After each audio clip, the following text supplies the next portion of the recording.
আজ বানাবো সুন্দর এই মাটির প্রদীপদানিটা।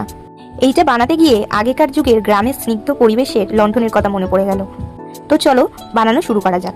এর জন্য প্রথমেই একটা চৌকো পাত করে নিয়েছি, আর সেম ভাবে আর একটা মাটির দেয়াল বানিয়ে সাইড দিয়ে জুড়ে দেবো। মাটির দেয়ালটাকে চারপাশের কর্নারগুলোতে মাটি দিয়েই কিন্তু জুড়তে হবে। বাইরে দিয়ে আর ভিতর দিয়ে দুদিকেই কিন্তু আমি মাটি দিয়ে ভালো করে দেয়ালগুলোকে একে অপরের সাথে যুক্ত করে নিচ্ছি। তোমরা দেখলেই বুঝতে পারবে যে আমি মাটির দেয়ালগুলো কিরকম ভাবে একে অপরের সাথে যুক্ত করছি। এই প্রসেসটা কিন্তু খুব গুরুত্বপূর্ণ। এখন যদি শক্ত করে দেয়ালগুলো না জোড়ো তাহলে কিন্তু পরবর্তীকালে মাটির দেয়ালগুলো ভেঙেও যেতে পারে। আমি এদিকে কাজ করছি আর আকাশবাবু বর্ষণ আরম্ভ করে দিয়েছে। এরম বৃষ্টি ওয়েদারে কাজ করতে কিন্তু বেশ মনোরম লাগে। তোমাদেরও যদি বৃষ্টি ভালো লাগে তাহলে কমেন্ট করে জানাও। চলো তাহলে এক এক করে চারখানা দেয়াল আমি যুক্ত করে ফেলেছি। এবার উপরটাকে একটা ছুরির সাহায্যে সমান করে কেটে দিলাম।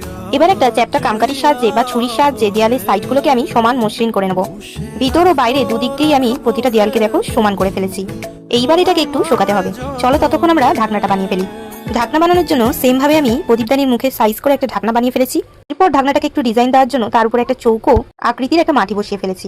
তার উপর একটা ত্রিভুজ, আর ত্রিভুজটার মাঝখানটাকে গোল করে দিলেই ঢাকনাটা রেডি হয়ে গেল। এদিকে প্রদীপদানিটাও শুকিয়ে গেছে।